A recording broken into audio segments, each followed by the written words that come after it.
लोग बोलते थे कि सतयुग में जो ब्रह्मा सरस्वती होंगे वही लक्ष्मी नारायण बनेंगे, है ना। और फिर जब वो त्रेता में आएंगे तो दूसरा कोई राम सीता बनेगा, और फिर द्वापर में भी मतलब चेंज हो जाएगा, जो एक बार बना वो नहीं बनेगा। जबकि बाबा क्लियर किया कि जो सतयुग में जैसे 8 की गद्दी होगी ना, फिर 108 की गद्दी बन जाएगी, धीरे धीरे सतयुग के लास्ट तक 108 की गद्दी हो जाएगी, है ना।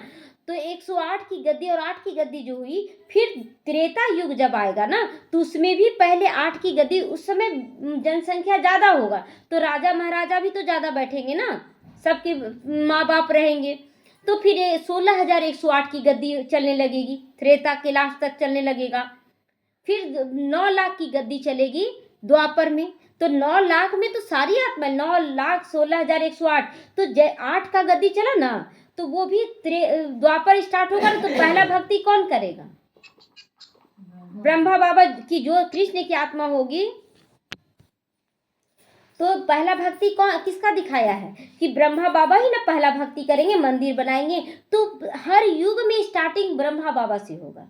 सतयुग का स्टार्टिंग भी ब्रह्मा बाबा से हुआ, तो हम बच्चों से भी होगा, हम बच्चे भी रहेंगे उस समय पाठ में। उसके बाद त्रेता में भी पहला पाठ राम सीता का वही बजाएंगे, ब्रह्मा बाबा और मम्मा की आत्मा।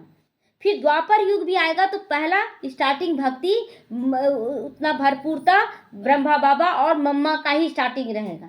द्वापर के बाद कलयुग में भी स्टार्टिंग वही उन्हीं से होगा हर तरह से। तो सोचिए कि हम लोगों का पाठ भी तो उसी ढंग का है। कितना भी पुरुषार्थ कर लेना चाहिए कि हर जन्म में ऊंचा पाठ रहे हमारा, लेकिन अभी जो भाग रहे हैं ना कि दुनियावी बातों में, दुनियावी आकर्षणों में, वो अपना समय वेस्ट कर रहे हैं, अपना बुद्धि वेस्ट कर रहे हैं। करने के लिए मना नहीं है, सारा जिम्मेवारी, हाथ काम करे, दिल याद करे बाबा को। तो हम लोगों को समझना कि अभी क्या करना है, लेकिन क्या है कि हर एक आत्मा को हम संतुष्ट करते हुए चले। जब आप दे अभिमान में, जैसे सामने वाला भी गुस्सा कर रहा है ना, सामने वाला गुस्सा कर रहा है, अगर आप उस समय आप उसको कुछ बोल दिए तो आप उसको संतुष्ट नहीं कर पाएंगे। उसको बहुत प्यार से केवल सकाश देते हुए उसको समझाने दे, लेकिन आपकी आत्मिक स्थिति में जरा भी खोट ना हो उस समय समझाने में। आत्मिक स्थिति में जरा भी खोट हुआ तो सामने वाले को वाइब्रेशन नहीं जाएगा। उस समय तो माया देख रही कि इसकी स्थिति क्या है, लेकिन जब कुछ देर के बाद माया तो शांत हो जाएगी, हमेशा तो माया नहीं रहेगी। तब उस आत्मा को रियलाइज होगा कि ये सही है, फिर वो और पहले से ज्यादा आप पर विश्वास करने लगेगी। ये है आत्मिक स्थिति का रिजल्ट। लेकिन हम लोग नहीं समझते हैं ना रिजल्ट को, तो जिस समय गुस्सा करें उसी समय डिस्टर्ब, अब क्या, अब तुमको छोड़ेंगे नहीं, तुमको ऐसे कर देंगे, तुम्हारे साथ ऐसा करेंगे। तो इसीलिए बाबा कहते हैं ना कि पल पल अपनी आत्मिक स्थिति में रहो। अपनी आत्मिक स्थिति में कितना भी बड़ा पेपर हो जाए वो एकदम शीतल हो जाएगा, क्योंकि यहाँ से वाइब्रेशन क्या जा रहा है, एकदम पावरफुल वाइब्रेशन जा रहा है शीतलता का। तो कभी कभी परीक्षा भी किसके द्वारा आता है? ब्राह्मण आत्माओं के द्वारा आएगा।